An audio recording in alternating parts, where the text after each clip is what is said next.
Hello everyone, welcome to साक्षीज विद्या साधना। इस video lecture में हम पढ़ेंगे क्लास 10 ज्योग्राफी चैप्टर 4 एग्रीकल्चर और ये पार्ट 5 होगा। इससे पहले मैं 4 वीडियोस इस पर्टिकुलर चैप्टर की पोस्ट कर चुकी हूँ, उन्हें ज़रूर देखिएगा, फिर इसके बाद इस पार्ट को देखिएगा। तो आज का जो टॉपिक होने वाला है वो हमारा है भूदान, ग्रामदान, और इसके साथ ही हम देखेंगे कि क्या इम्पैक्ट हुआ ग्लोबलाइजेशन का एग्रीकल्चर के ऊपर इंडिया में। भूदान, भूदान समझ रहे हो, यानी जमीन का दान। भू मतलब जमीन, धरती, एंड ग्रामदान, ग्राम गांव को कहते हैं। तो दरअसल ये क्या है, जरा एक नजर इस पे डालते हैं। Mahatma Gandhi declared Vinoba Bhave as his spiritual hero. He also participated in Satyagraha as one of the foremost Satyagrahis. Mahatma Gandhi ने क्या बोल दिया था कि जो विनोबा भावे हैं ये मेरे वंशज हैं, ठीक है। और जब सत्याग्रह किए थे गांधी जी ने, तो ये सबसे बढ़ चढ़ के इन्होंने हिस्सा लिया था, विनोबा भावे जी ने, ठीक है। He was one of the votaries of Gandhi's concept of Gram Swaraj. ये किस पे विश्वास रखते थे? ग्राम स्वराज पे। After Gandhiji's martyrdom, Vinoba Bhave undertook Padayatra to spread Gandhiji's message covered almost entire country. तो आपको पता है कि गांधी जी का असैसिनेशन किया गया था नाथूराम गौडसे के द्वारा। उसके बाद इन्होंने क्या किया, विनोबा भावे जी ने पद यात्रा करी लगभग पूरी अपनी कंट्री में, हमारे भारत में। Once when he was delivering a lecture at Pochampally in Andhra Pradesh, some poor landless villagers demanded some land for their economic wellbeing. तो ये जगह जगह जाते थे और अच्छी अच्छी जो बातें होते हैं गांधी जी की वो लोगों तक लेके जाते थे। तो एक बार एक आंध्र प्रदेश का जो एक गांव था पोचमपल्ली, वहां पर ये लेक्चर दे रहे थे। कौन दे रहे थे? विनोबा भावे। तो एक गरीब व्यक्ति था जिसके पास कोई जमीन नहीं थी, वो इतना गरीब था, उसने बोला कि हमें कुछ जमीन दो ताकि हमारी आर्थिक स्थिति सुधर सके। Vinoba Bhave could not promise it to them immediately, but assured them to talk to the government of India regarding provisions of land for them if they undertook cooperative farming. उस टाइम तो विनोबा भावे ने कोई promise नहीं करी, कोई वादा नहीं किया कि मैं तुम्हें जमीन दूंगा या नहीं दूंगा, पर ये बोला, ये आश्वासन दिया कि मैं जो सरकार है हमारी इंडिया की, हमारे भारत की, उससे बात करूंगा आपके लिए। आपको क्या करना होगा? कोऑपरेटिव फार्मिंग पे ध्यान देना होगा। लेकिन suddenly Shri Ramchandra Reddy stood up and offered 80 acres of land to be distributed among 80 landless villagers. तभी एक व्यक्ति खड़ा हो जाता है जिनका नाम है, बहुत आदर से मैं इनका नाम लेना चाहूंगी, इनका नाम राम है और इन्होंने काम भी राम जैसा ही करके दिखाया है। श्री रामचंद्र रेड्डी जी ने, इन्होंने बोला कि मैं अपने 80 एकड़ की जमीन को 80 इस गांव के व्यक्तियों में जिन पे जमीन नहीं है उनमें बांटूंगा। कितनी अच्छी बात है ना ये। और इसीलिए इस एक्ट को भूदान कहा गया है, जमीन का दान किया इन्होंने। Later he traveled and introduced his ideas widely all over India.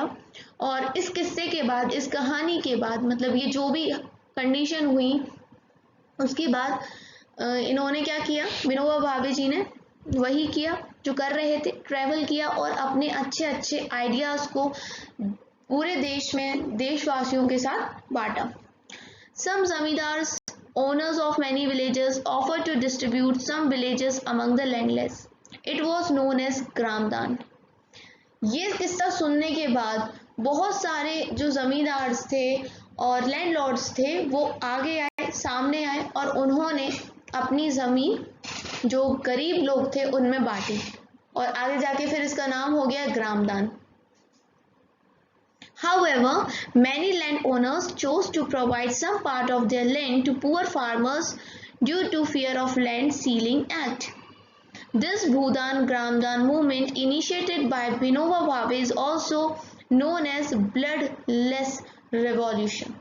ये आपको याद रखना है कि इसी भूदान और ग्रामदान मूवमेंट को, जो कि विनोबा भावे जी के द्वारा चलाया गया था, क्या बोला जाता है? Blood revolution. क्योंकि जब भी कहीं कोई क्रांति आती है ना, चाहे वो फ्रांस में आए, अभी आप क्लास 10th में हो, आपने पढ़ा होगा, फ्रांस की क्रांति हो, रशियन रिवॉल्यूशन हो या फ्रेंच रिवॉल्यूशन हो, हमारे भारत की ही रेवोल्यूशन को देख लो। रेवोल्यूशन बिना खून खराबे के नहीं होती कहीं, लेकिन ये एक नई रेवोल्यूशन थी कि खुद जमींदार अपनी जमीन दे रहे थे, बेचारे गरीब लोगों के साथ बांट रहे थे। बहुत बहुत अच्छी बात है ये, इसलिए कहा गया था कि ब्लड लेस रेवोल्यूशन है, यहाँ खून खराबा नहीं हुआ और एक क्रांति भी आई। Contribution of agriculture to the national economy, employment and output. अब हम जब इतना, हमारे चैप्टर का नाम ही एग्रीकल्चर है, तो जरा एक नजर ये भी तो देखो कि एग्रीकल्चर का क्या कंट्रीब्यूशन है, क्या योगदान है अगर बात आती है नेशनल इकोनॉमी की, एम्प्लॉयमेंट की, और क्या आउटपुट दे रहा है ये हमें। Agriculture has been the backbone of Indian economy, though its shares in the gross domestic product (GDP) has registered a decline trend from 1951 onwards. Agriculture है ना जो रीढ़ की हड्डी है, अगर बात करें इंडियन इकोनॉमी की तो रीढ़ की हड्डी है, लेकिन हाँ फिर भी जो एक ट्रेंड देखने को मिल रहा है 1951 के बाद, एक ट्रेंड क्या देखने मिल रहा है कि एग्रीकल्चर में गिरावट आ रही है। लोग आजकल सर्विस सेक्टर की तरफ भाग रहे हैं, है ना, और एग्रीकल्चर, जो आज के हमारा यूथ है वो एग्रीकल्चर करना ही नहीं चाहता है, सब सर्विस सेक्टर में जाना चाहते हैं, सब बीटेक, एमटेक, बीबीए, एमबीए करके सब नौकरी करना चाहते हैं, खेती किसानी कोई नहीं करना चाहता। लेकिन इतना याद रखो, अगर खेती किसानी नहीं होगी ना तो कोई इंडस्ट्री नहीं चल पाएगी। आपको रॉ मटेरियल कहाँ से मिलेगा, कहाँ से कपड़े इंडस्ट्री में काम कर लोगे जब रॉ मटेरियल ही नहीं मिलेगा। तो हर इंडस्ट्री के लिए रॉ मटेरियल एग्रीकल्चर से ही आएगा। और ठीक है, आप किसी सॉफ्टवेयर फॉर्म में काम कर लो, लेकिन जब खाना नहीं खाओगे तो काम कैसे कर पाओगे। एग्रीकल्चर सबसे ज़्यादा ज़रूरी होता है, और इंडिया के लिए तो हमेशा से ही पूजा की तरह माना गया है एग्रीकल्चर को। ठीक है,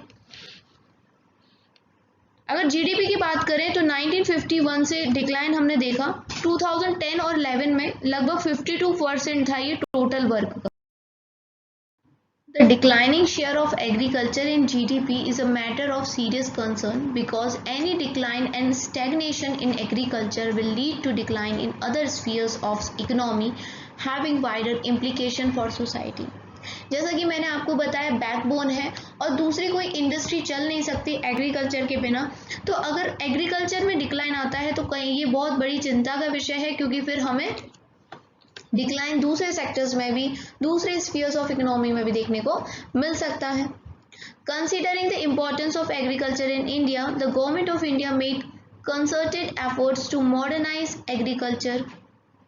जैसे हमने, मतलब इंडिया ने भी, सरकार ने भी तो ये देखा होगा ना कि डिक्लाइन हो रहा है एग्रीकल्चर में, तो बहुत सारे जो एफर्ट्स हैं सरकार ने किए, मॉडर्नाइज किया एग्रीकल्चर को by establishment of Indian Council of Agriculture Research ICAR, इसका एस्टेब्लिशमेंट किया, एग्रीकल्चर यूनिवर्सिटीज़ बनाई, veterinary services and animal breeding centres लेके आए, horticulture development, research and development, ऐसे अलग अलग सेंटर्स लेके आए। In the field of meteorology and weather forecast etcetera were given priority for improving Indian agriculture, कि अब तापमान कैसा रहेगा, बारिश कितनी होगी, पतझड़ होगी, क्या होगा, ये सब मेटियोरोलॉजी के अंदर आता है। तो इस सब के लिए भी अलग से इंस्टीट्यूशन बनाए गए। Apart from this, improving the rural infrastructure was also considered essential for the same. Infrastructure समझ रहे हो, रोड अच्छी होनी चाहिए, और किसान अगर कुछ उगा रहा है, मान लो आलू उगा ली किसान ने, तो अब उन आलूओं को कहाँ रखेगा, एकदम से मंडी में जाके थोड़ा ना बिकते हैं, कोल्ड स्टोर में स्टोर होते हैं, तो कोल्ड स्टोर भी तो होने चाहिए हमारे यहाँ उतने, उसमें भी पैसा लगता है बनाने में, क्योंकि उसमें बहुत भयंकर कूलिंग इफेक्ट होता है, बिल्डिंग बनेगी, करोड़ों का खर्चा आता है, तो इंफ्रास्ट्रक्चर भी होना चाहिए हमारे यहाँ पे। सब्सिडी मिलनी चाहिए फर्टिलाइजर पे, है ना, ताकि जो इंक्रीज है कॉस्ट ऑफ प्रोडक्शन की वो थोड़ी सी कम हो जाए। अगर सब्सिडी मिल जाएगी तो थोड़ा खर्चा किसान का कम हो जाएगा। More over reduction in import duties on agriculture products have proved detrimental to agriculture in the country. Farmers are withdrawing their investment from agriculture, causing a downfall in employment in agriculture. तो देखा जा रहा है कि जो farmers हैं वो invest नहीं कर रहे हैं एग्रीकल्चर के अंदर, इसकी वजह से भी डाउनफॉल देखने को मिल रहा है अगर बात करी जाए एम्प्लॉयमेंट के अंदर। क्योंकि जो बड़े बड़े किसान होते हैं वो लेबर रखते हैं अपने अंदर, तो कहीं ना कहीं गरीब लोगों को एम्प्लॉयमेंट मिलता है ना। When farmers have been facing so many problems and land under agriculture is decreasing, can we think of alternative employment opportunities in the agriculture sectors? यहाँ पर एक क्वेश्चन है जिसका आंसर आप मुझे कमेंट में दीजिएगा कि अगर फार्मर्स को बहुत सारी प्रॉब्लम्स आ रही हैं और जो ज़मीन है एग्रीकल्चर के अंडर वाली वो कम होती जा रही है, तो क्या कुछ और अपॉर्चुनिटीज़ हैं एग्रीकल्चर सेक्टर में इन एम्प्लॉयमेंट के लिए, इन लोगों के लिए? तो इसका आंसर आप मुझे कमेंट में बताइएगा। यहाँ एक क्वेश्चन है, why are farmers committing suicide in several states of the country? अक्सर हम न्यूज़ में सुनते हैं, टेलीविज़न पे देखते हैं कि काफ़ी सारे जो फार्मर्स हैं उन्होंने सुसाइड कर लिया हमारी कंट्री में। तो क्यों करते हैं, क्यों सुसाइड उनको करना पड़ता है? ऐसी क्या सिचुएशन आ जाती है कि वो सुसाइड कर लेते हैं? तो ये भी आपको ज़रा इसके ऊपर ध्यान देना है और कमेंट सेक्शन में लिख सकते हैं, अपनी नोटबुक में तो लिखना ही इन चीज़ों को। Impact of globalisation on agriculture. ये जो ग्लोबलाइजेशन हुआ है, मतलब पहले क्या था कि बाहर की कंट्रीज आके हमारे इतना व्यापार नहीं कर पाती थी, लेकिन अब आने लगी हैं। अब तो आपको पता है कि अलग अलग कंपनीज का हमारे यहाँ पर मतलब इंडिया में बहुत ज़्यादा बिजनेस है। तो उसका क्या इम्पैक्ट रहा है एग्रीकल्चर में? अगर बात करें ग्लोबलाइजेशन की, तो ये कोई नया फिनोमेनन नहीं है। It was there at the time of colonisation in the 19th century when European traders came to India. At that time too, Indian spices were exported to different countries of the world and farmers of South India were encouraged to grow these crops. अगर बात करें globalisation की, तो ये कोई नई चीज़ नहीं है। जब ब्रिटिशर्स हम पे राज कर रहे थे तो उस टाइम पे भी कोलोनाइजेशन, हम कॉलोनी बने हुए थे ब्रिटिशर्स की, तो उस टाइम पे भी ग्लोबलाइजेशन हो रहा था, क्योंकि जो इंडिया के मसाले थे वो यूरोप में जाते थे, डिमांड बहुत ज़्यादा थी इंडिया के मसालों की। तो इसी वजह से जो साउथ के लोग थे, साउथ के फार्मर्स थे, उनके पास क्या होता है, डिमांड ज़्यादा रहती थी, तो वो लोग एनकरेज होते थे कि वो और ज़्यादा स्पाइसेस उगाएं। Till today it is one of the important items of export from India. और आज भी अगर मसालों की बात करी जाए तो ये एक इम्पॉर्टेंट कॉमोडिटी है, मतलब इम्पॉर्टेंट चीज़ है जो कि एक्सपोर्ट करी जाती है इंडिया से बाहर। During the British period, cotton belts of India attracted the British and ultimately cotton was exported to Britain as raw material for their textile industries. तो उस टाइम ब्रिटिश के टाइम पर भी कॉटन जो थी, उसके कॉटन ने भी काफ़ी ज़्यादा अट्रैक्ट किया था ब्रिटिशर्स को, और कॉटन एज अ कच्चा आइटम, कच्चा माल बोलते हैं जो रॉ मटेरियल, वो भेजी जाती थी ब्रिटेन में उनकी टेक्सटाइल इंडस्ट्रीज़ के लिए। क्योंकि हमें जानते हैं, हमने अपनी पुरानी क्लासेस में भी पढ़ा है, क्लास 8 में भी पढ़ा है कि जो इंडस्ट्रियल रेवोल्यूशन थी वो पहले आ गई थी ब्रिटेन में। तो वहीं इंडस्ट्रीज़ में काम होता था मशीन्स के थ्रू, तो वहाँ पर कॉटन्स भिजवाई जाती थी। कहाँ पर थी ये कॉटन टेक्सटाइल इंडस्ट्री? ये मैनचेस्टर में थी, लिवरपूल में थी, और काफ़ी ज़्यादा फ्लरिश कर रही थी, प्रॉस्परस कर रही थी, क्योंकि गुड क्वालिटी कॉटन मिल रहा था इंडिया से। You have read about the Champaran movement which started in 1917 in Bihar. This was started because farmers of that region were forced to grow indigo on their land because it was necessary for the textile industries which were located in Britain. हमने class 8 में history के अंदर ये भी पढ़ा है कि कैसे चंपारण के जो फार्मर्स थे उनको मजबूर किया गया था कि आप इंडिगो ही उगाओ, क्योंकि इंडिगो क्या होता है, इंडिगो से कलर बनता था, कलर वो काफ़ी अच्छा होता था, उसको कपड़ों को रंगने के काम में आता था, ब्रिटेन भेजा जाता था, डिमांड ज़्यादा थी, तो मजबूरन फार्मर्स को उगाया जाता था। फार्मर्स इससे काफ़ी नाखुश थे क्योंकि जो ये ब्रिटिश लोग होते थे पैसा भी नहीं देते थे अच्छा, और इंडिगो को तुम खा तो नहीं सकते ना। एक बार अगर मान लो कोई फार्मर चावल दाल उगा रहा है, उसको उसका पैसा नहीं मिलता, लेकिन वो चावल दाल खा तो सकता है साल भर, इंडिगो थोड़ा ना खाएगा। तो ये सब चीज़ें हमने क्लास 8 में पढ़ी हैं। They were unable to grow food grains to sustain their families, और बिल्कुल मजबूर कर दिया कि आप इंडिगो ही उगाओगे, और वो फूड ग्रेन्स भी नहीं, अनाज भी नहीं उगा पा रहे थे अपनी फैमिलीज के लिए। Under globalisation particularly after 1990 the farmers in India have been expose to new challenge. और जब ग्लोबलाइजेशन हुआ लगभग 1990 के बाद, जब हमें आज़ादी मिल गई और 1990 के बाद की बात है ये, कि जो फार्मर्स थे उनके सामने नए नए चैलेंजेस आए। Despite being an important producer of rice, cotton, rubber, tea, coffee, jute and spices, our agriculture products are not able to compete with the developed countries because of highly subsidized agriculture in those countries. हमें पता है, हमने अभी पीछे जितनी भी मैंने आपको राइस, स्पाइसेस, टी, कॉफ़ी का बताया कि इंडिया में इतनी अच्छी उगती है, क्वालिटी इतनी अच्छी है, लेकिन फिर भी हम कॉम्पीट नहीं कर पा रहे थे विदेशी कंट्रीज़ जो है, मतलब विदेश की जो कंट्रीज़ हैं, कंपनीज़ हैं, उनके साथ हम कॉम्पीट नहीं कर पा रहे थे, क्योंकि वहाँ पर क्या था, फार्मर्स को सब्सिडी मिलती थी ज़्यादा, लेकिन इंडिया में नहीं मिलती थी। Today Indian agriculture finds itself at the crossroads. To make agriculture successful and profitable, proper thrust should be given to improvement of the condition of marginal small farmers. और आज भी अगर हमें अपने एग्रीकल्चर में सक्सेसफुल होना है, प्रॉफिट कमाना है, तो हमें क्या करना चाहिए, कंडीशंस को इम्प्रूव करना चाहिए। जो मार्जिनल फार्मर्स हैं या छोटे फार्मर्स हैं, छोटे किसान हैं, उन पे ध्यान देना चाहिए। जो ग्रीन रेवोल्यूशन थी उसने बहुत कुछ किया है ना, हाई यील्डिंग वेराइटी सीड्स को इंट्रोड्यूस कर दिया, जिससे क्या हुआ, प्रोडक्शन बढ़ गया।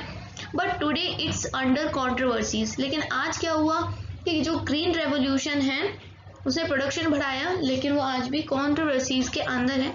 It is being alleged that it has caused land degradation due to over use of chemicals, drying aquifers and vanishing biodiversities. क्या आरोप लग रहा है ग्रीन रेवोल्यूशन के ऊपर कि इसने लैंड को, ज़मीन को ख़राब कर दिया है, क्योंकि इसके अंदर बहुत सारे फर्टिलाइजर्स यूज होते हैं जिसके अंदर हार्मफुल केमिकल्स होते हैं, जिनने मिट्टी को, ज़मीन को बर्बाद कर दिया है, ड्राई किया है। और जो बायोडाइवर्सिटी होते हैं, छोटे मोटे जो भी जानवर होते हैं, वो भी इन केमिकल्स को खा के मर जाते हैं, तो उनको भी नुकसान हुआ है। The keyword today is gene revolution which includes genetic engineering. और आज के टाइम पे क्या है, जीन रेवोल्यूशन का टाइम है, मतलब जेनेटिक इंजीनियरिंग का। Genetic engineering is recognised as a powerful supplement in inventing new hybrid variety of seeds.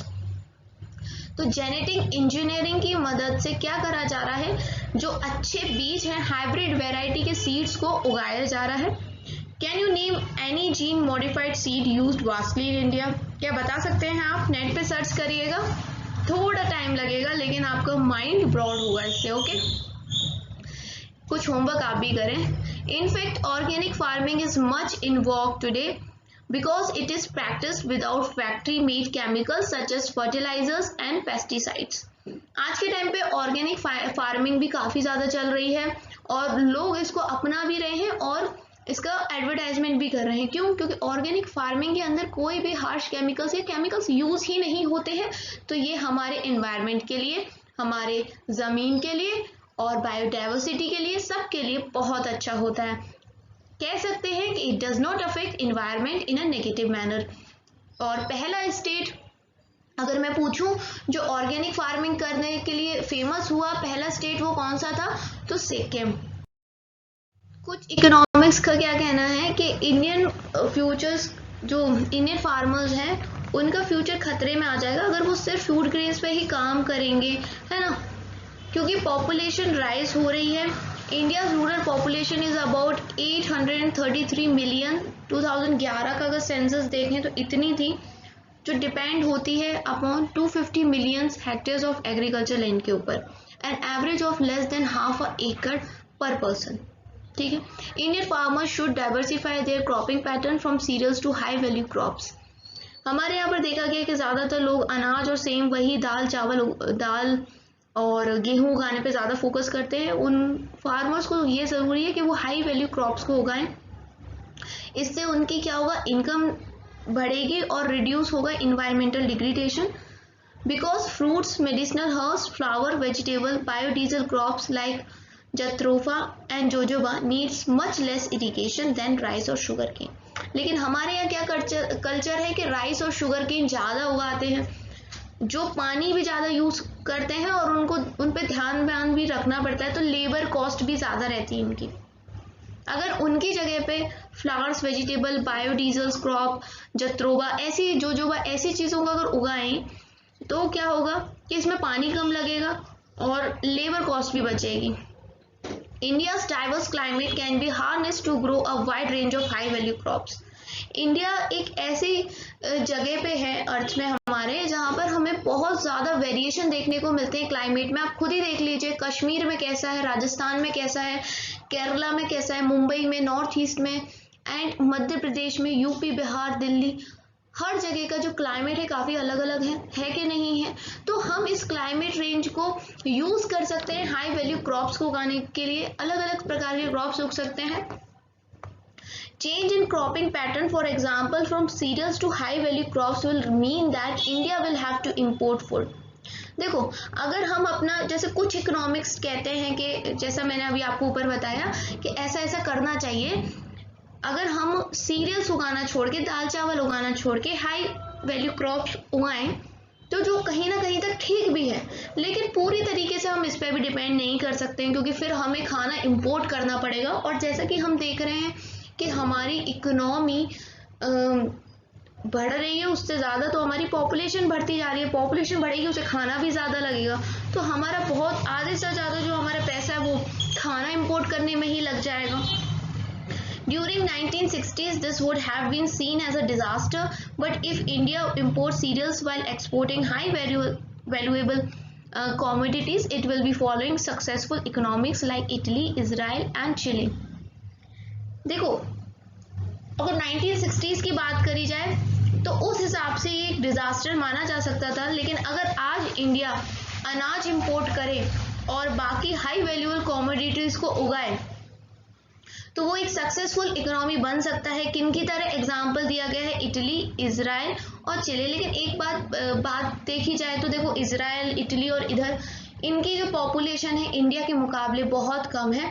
तो अगर मैं अपना व्यू दूं तो हमें एकदम से अनाज उगाना नहीं छोड़ना चाहिए। हाँ, ये कह सकते हैं कि हाई वैल्यूएबल कमोडिटीज़ को उगाने पे फोकस करना चाहिए, लेकिन अगर कोई ये कहता है कि सीरियल्स उगाना छोड़ दो, इम्पोर्ट पे ही भरोसा करो, तो वो बिल्कुल बेकार बात होगी।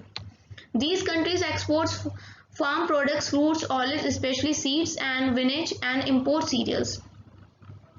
Are we ready to take this risk? Debate the issue. तो मैंने आपको बता भी दिया कि हमें ऐसा नहीं करना चाहिए, टोटली नहीं डिपेंड होना चाहिए। तो ये मेरा व्यू है, आपका क्या व्यू है आप बता सकते हो। अब देखिए, ये किसी न्यूज़पेपर की कटिंग है। यहाँ पर लिखा है 11th plan must focus on farming. The seeds of farmer suicides, crop failure, price crash acts as triggers. Center ease imports to check price rise. Theme: invest in agriculture for food security. World Food Day 16 अक्टूबर को मनाया जाता है, ये याद रखना पर। Produce more food grain. तो ये देखिए डिफरेंट आर्टिकल्स हैं जो कि खाने से, एग्रीकल्चर से, फूड से, फार्मर्स से रिलेटेड आए दिन आते रहते हैं।